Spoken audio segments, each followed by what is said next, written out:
¿Por qué nos enfermamos en otoño y qué debemos hacer para enfermarnos menos? Me sorprendió, pero muchos amigos no saben por qué en otoño uno empieza a enfermarse. En el episodio de hoy explicaré de forma rápida y breve la información necesaria que les resultará simple, accesible y útil. ¿Listos? Primer error. Me sorprendió, pero muchos piensan que el frío en sí causa la enfermedad, que el frío en sí causa la enfermedad. Y dicen, me senté en una piedra, estaba fría y se me agravó la prostatitis. Les pregunto, ¿por qué creen que pasó? El frío entró y afectó, trayendo bacterias y demás. En realidad, el frío simplemente reduce las defensas inmunológicas locales del cuerpo.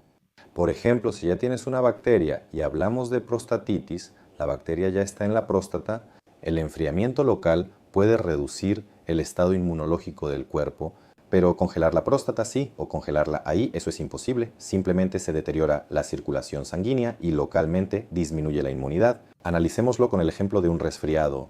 Primero entendimos que el frío no causa la enfermedad. Entonces, ¿qué la provoca? ¿Por qué en otoño hace frío? Lo principal es que hace frío. ¿Qué significa eso? Nos congelamos, estuvimos mucho tiempo afuera, de pie, se nos enfriaron las manos y los pies. ¿Qué pasa cuando el organismo se enfría? Ocurre una centralización del flujo sanguíneo, las manos dejan de estar calientes y los pies también se enfrían. Esto ocurre también en mucosas, no solo en manos. Al enfriarse la nariz, la circulación sanguínea en mucosas empeora. ¿Cuáles son las vías de entrada de infecciones al cuerpo?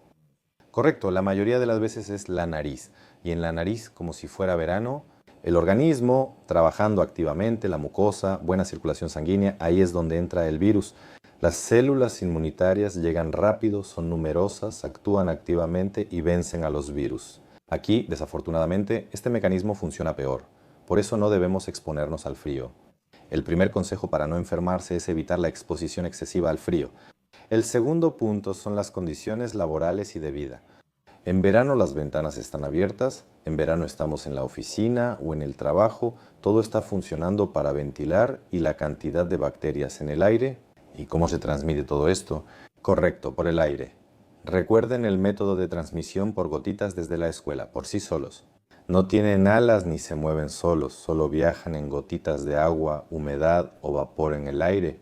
Por eso es muy importante que el lugar esté bien ventilado. Incluso en otoño, no sean perezosos y abran las ventanas. Había un video muy interesante donde mostraban cómo el virus se propaga por el aire.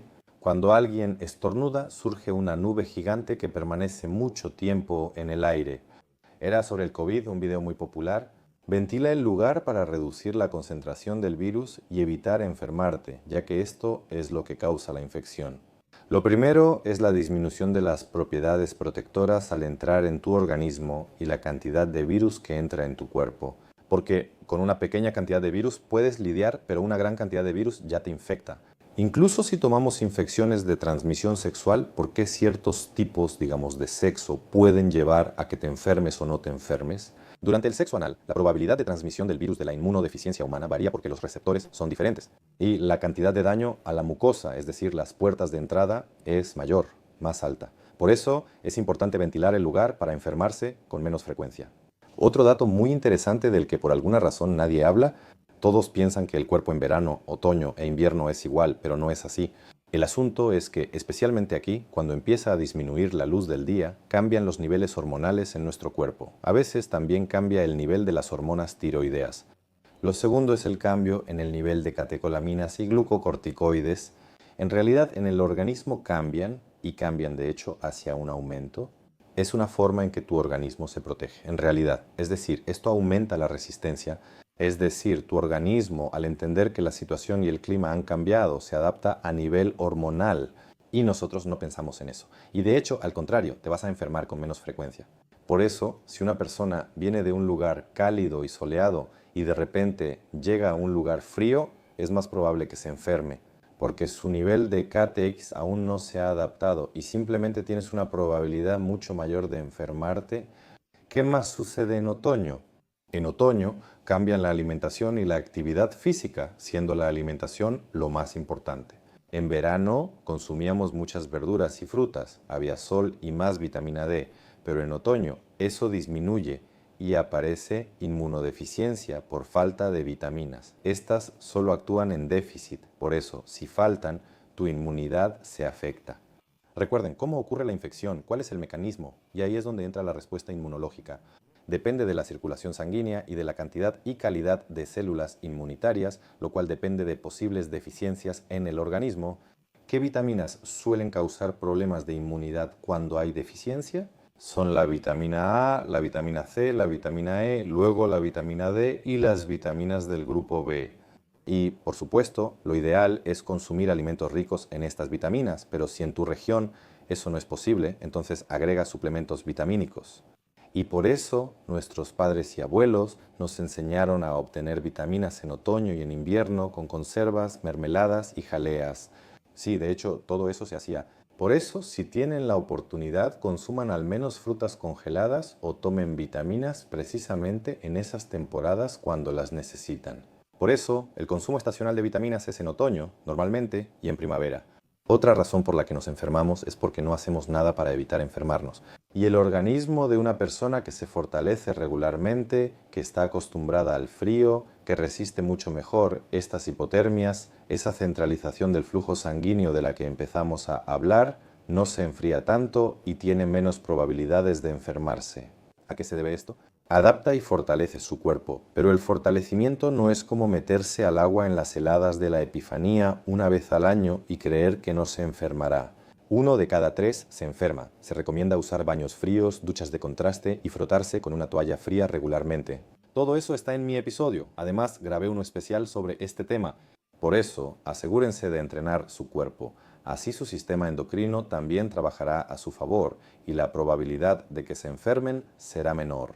Pero no hay que olvidar que enfermarse es normal y a veces durante el año pueden enfermarse.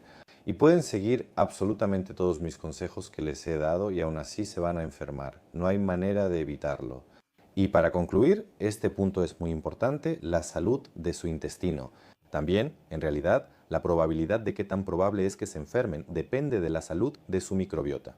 Y por eso, si tienen una microbiota saludable, tienen mejor inmunidad y es menos probable que se enfermen. Por eso, quienes se alimentan bien y hacen ejercicio regularmente, se enferman menos seguido. No hablamos de deportistas profesionales. En su caso, la relación es inversa, ya que el deporte profesional aumenta el riesgo de enfermarse. El organismo siempre está al máximo de su capacidad. Es decir, si hablamos de una persona que simplemente entrena regularmente en el gimnasio 2, 3 o 4 veces por semana y se alimenta correctamente, la probabilidad de que se enferme será menor. Y si se enferma, se recuperará más rápido y con menos consecuencias para su organismo. Si tienen alguna historia o algún truco, tal vez mezclan ajo con algo o tal vez consumen mucha cebolla en esta temporada, compartan esas historias en los comentarios. Los leeremos, tal vez descubramos algunos métodos interesantes y útiles para nosotros mismos. Así que, sin pena, vayan a los comentarios y escriban. ¿Uso algo en otoño? Aunque probablemente no te guste. A mí me gusta mucho el ajo, tiene un efecto antiviral bastante fuerte y refuerza la defensa de tu cuerpo. Como implica mucha interacción, no recomendaría este método a todos. La vitamina C es esencial, así como el endurecimiento. En nuestro gimnasio contamos con una piscina de inmersión. En verano aún no tanto, pero el agua del grifo se enfría cada vez más. Y yo, de verdad, uso esa piscina de inmersión regularmente.